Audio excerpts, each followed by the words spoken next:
Hello guys and welcome back to the channel, where today guys I'll be showing you how to upload a trail from a Trail File GPX. Now guys, the first thing that you of course need to do is go and download the Wikilog application. You can of course do it on the Google Play Store or on the App Store, whichever you have. Then when you did that, you just need to go and log into your profile.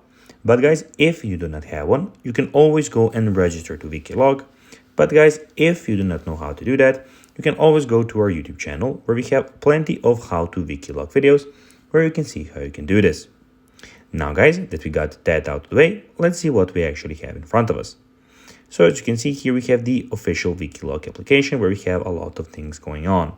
In the bottom corner, you can see that we have the Explore, where you can go and explore some trails that other people have put, and you can of course go and join them.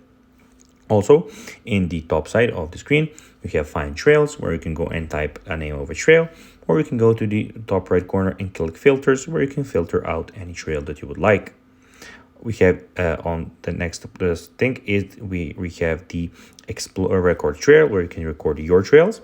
We have Profile, where you can see your profile and everything about you, where you can see your followers, following, buddies, and trails and everything. And the last thing is Premium, where if you want, you can go and upgrade to the premium version of this application. Now guys, let's see how you can actually go and upload a trail from a Trail File GPX on the Wikilog application. Well, to do so, you'll need to use the web. So log in to Wikilog's website and sign in with your username.